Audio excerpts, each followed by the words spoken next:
Throughout the Cold War, the world of espionage blurred the lines between reality and science fiction. But nothing captures as better than the CIA's audacious and sometimes downright bizarre assassination plots against one man, Fidel Castro. Following the 1959 Cuban Revolution, Fidel Castro quickly became Washington's biggest nightmare. Just 90 miles off American shores, he aligned with the Soviet Union and exported revolution across Latin America. U.S. presidents, from Eisenhower to Kennedy, believed that as long as Castro lived, he was a threat. Thus began one of the most relentless assassination campaigns of modern times.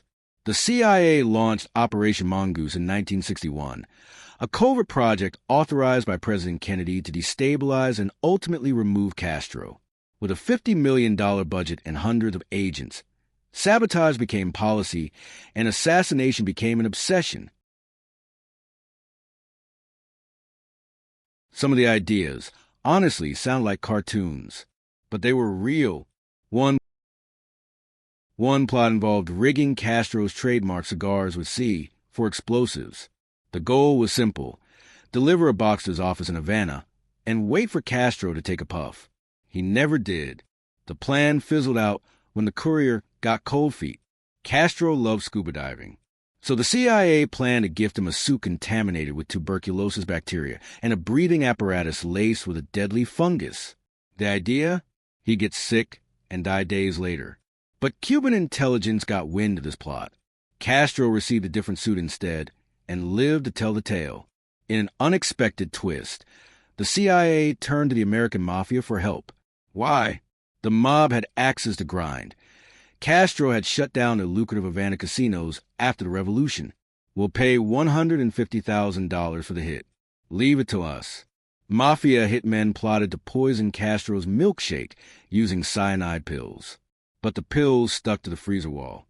By the time they got unstuck, Castro had already finished dessert. The plots got stranger. From planting explosive seashells where Castro swam, to spraying LSD in the air vents before his speeches, hoping he'd become disoriented and embarrass himself on live TV. Neither plan ever came close to being executed, but they were written, budgeted, and approved inside CIA documents. The CIA's cloak and dagger games were not limited to Cuba. Operation Mongoose became the template for other assassination missions. Patrice Lumumba in the Congo, 1961. Rafael Trujillo in the Dominican Republic, 1961. DM Brothers in South Vietnam, 1963. Each operation left behind secrets, coups, and controversy, shaping the Cold War's moral fog. But Fidel Castro was no easy mark. He surrounded himself with elite security, used decoys, and regularly switched schedules. He even joked, if surviving assassination attempts was an Olympic sport, I'd win gold. Cuban intelligence, with KGB support, successfully infiltrated many plots, turning CIA plans into international embarrassment. So why did over 600 assassination plots, according to Cuban claims, all fail? Overconfidence and absurd creativity outweighed practicality. Leaks and double agents inside Cuba exposed operations early. Castro's charisma and paranoia kept him alert.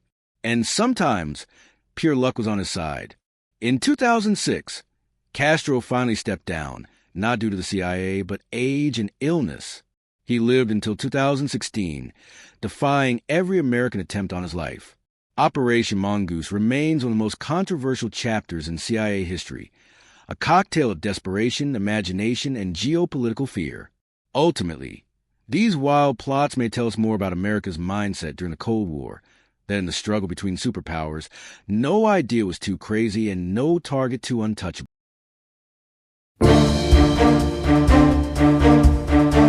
Share and subscribe for more untold stories of the Cold War.